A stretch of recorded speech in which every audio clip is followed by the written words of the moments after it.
Okay, first CLIL training in this year. So I did this a little while ago, but for those who missed it, might be nice as a recap. So it's an introduction to CLIL or a recap for some. I'm talking about what's next. Part of that is done, but I've adapted the slide and we'll look at the observation. This is all in preparation for the second CLIL training. So when I did this CLIL training, I started with asking the people who were there what they think of when they think of CLIL. Is what they came up with. I used the Mentimeter, so those answers came up bit by bit. And the first thing as an English teacher that I saw that English was not written with a capital letter. So we talked about that, that it should always be with a capital letter. Then we talked about zinsbouw, which obviously is not in English. So how do you say that? And that would be sentence construction. So the Mentimeter gave me some idea of where the teachers were at that were present in the training. Then I moved on to what is CLIL, and I used a description that is in the job description of CLIL Coach. And this description is in Dutch. I'm just going to read it, chopped it up in 3 bits. It says, CLIL staat voor Content and Language Integrated Learning. Het is de didactiek achter tweetalig onderwijs. De belangrijkste kenmerken ervan zijn, en dat zijn er 2. De eerste, de vakdocent is ook taaldocent. Vakdocenten zijn mede verantwoordelijkheid voor de taalverwerving van de leerlingen. Ze geven feedback op presentaties, opdrachten en werkstukken, maar ook op de taal. Dat begint doorgaans met eenvoudige correcties en ontwikkelt zich na verloop van tijd tot een serieuze bijdrage aan de taalontwikkeling en woordenschat van leerlingen. De vakdocent maakt leerlingen bovendien wegwijs in de taal die bij een specifiek vak hoort. En dat is natuurlijk het belangrijkste. Jullie zijn de vakdocenten, maar dus ook taaldocenten. Dat is deel 1. En dan is het deel 2, activerende werkvormen. Tweetalig onderwijs vergt een communicatieve instelling van de docent. Hij laat leerlingen niet alleen luisteren, maar vooral ook spreken en schrijven, zodat ze actief met de taal aan de slag gaan. Er is veel ruimte voor interactie in de les. Dat gaat verder dan overleg maar even met elkaar. Het lesmateriaal en de opdrachten moeten worden aangepast aan deze communicatieve benadering. In this case, the things in bold I have highlighted, but I think they show what's important. So in CLIL, it's content and language integrated learning. So students are learning both the content, the subject that you teach, and the language, in this case English.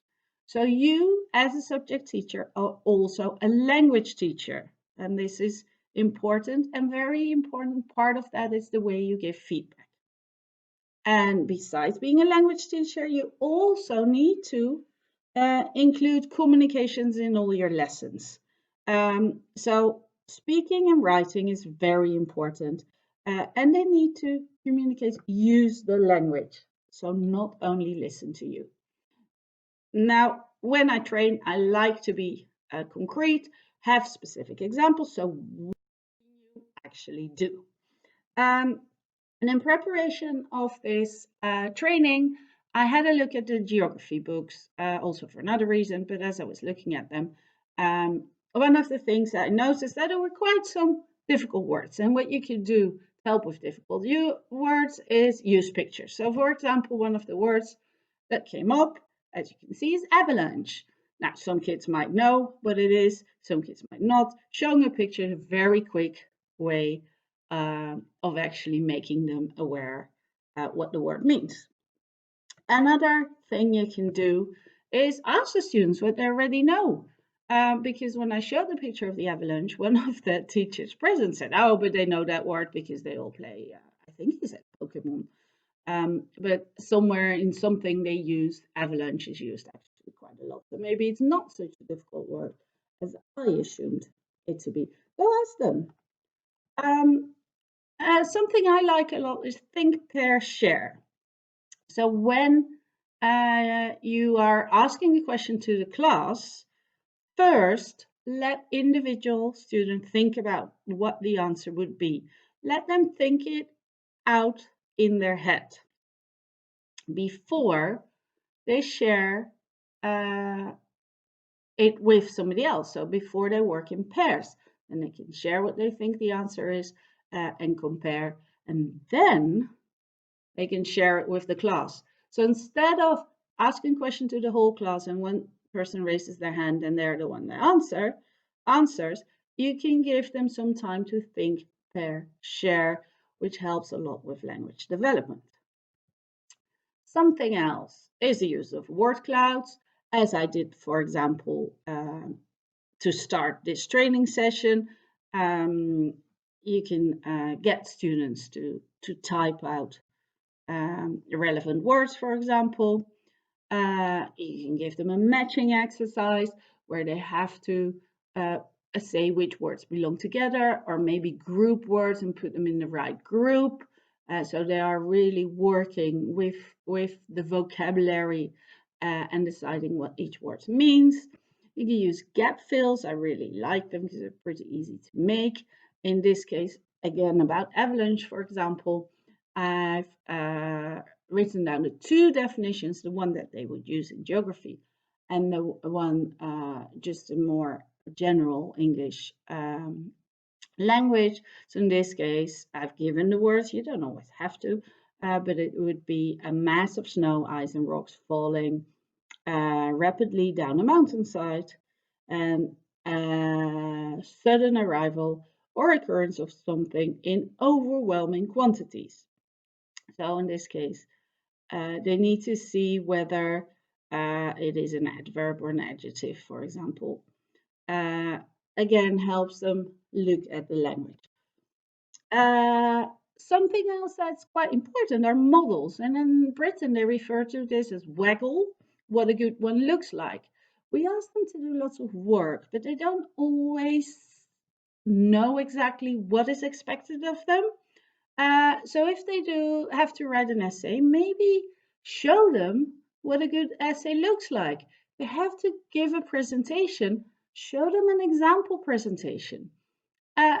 Really, sometimes kids have no idea of what we're really expecting of them, what level.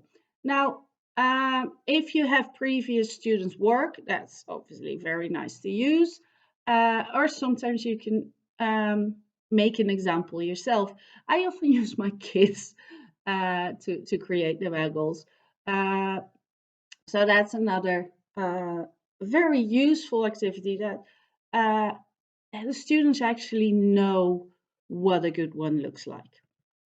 Short summaries, another activity that they can do. Write down the information in their own words and just ask them what they've learned. And again, here's a little language focus thing. Learned with ed or learned with a t are both accepted in English. Learned with the original past tense from learning and used mainly in Britain, and learned with ed more in America, but learned with ed is now also in Britain completely accepted. So you can use either. The students will probably see both. Both are correct. So I have a question, because here are some example activities that you can. But you had two roles as a TTO teacher. One is to help them with language acquisition, and one is to use communication in your classroom. So those activities that I've given, are they language acquisition activities or are they communication activities? And when we did this in the training session, I asked to first think about it, then share it, then compare the answers, and then share it. Obviously, you are now just listening to me, so it's a little bit difficult to pair and share. I will share what the answers are, but I will give you a little bit time to think first. So go through those activities and think about it. Is it a language acquisition activity or a communication activity? I'll read through while you think. So use pictures, language acquisition or communication. Ask students what they already know. Think pair, share. Word clouds, matching exercises, gap fills, models, also known as waggle, what a good one looks like, short summaries where they write down in their own words what they've just heard, and you asking them what they have learned. Are they language acquisition, activities, or communication? Well, this is what I think they're all language acquisition activities because that's how I selected them. But I think many of them are also communication activities. When you ask students what they already know, they're obviously you're communicating with them and they are with you. They can do it, they can tell you or they can write the answer down. Think, pair, share is also communication activity in the pair and share phase. Word clouds are a form of written communication when they're writing down the words, as are short summaries when they're writing them down. When you ask them what they've learned, again, they can tell you the answer, write the answer down. There would be communication. Now, you might have come up with slightly different answers. And this also happened when we were doing this with the teachers that were there, because in a way, all those activities could be communicative depending on how you use them. If you use the pictures, the students could discuss and tell each other what they see in the picture. The matching exercise, again, they can work together and discuss where words go in which group. At the gap fills, they can work together. And the waggle, you could give different examples and get the students to grade them or order them, which one is good, which one is not, and why. So they can all be communicative activities. But all CLIL activities you can use in your class. They're very easy to implement. Just a little bit of focus on language development that you can do as a subject teacher. You don't have to teach them grammar, but you do have to notice certain things and give them feedback on it. When I, again, was looking at those geography books, one of the things that I noticed was the use of plurals. In English, it's just with an S. It's a little bit different than in Dutch. So there's no apostrophe at all when we make plural in English. Mountain becomes mountains. In this case, when I noticed, for example, was volcano, the plural is volcanoes or volcanoes. Both spellings are accepted, but notice there's no apostrophe at all. So when do we use apostrophes in English? For possession or for the contraction or is or has, but I think most people know that, and that usually goes fine with the students as well.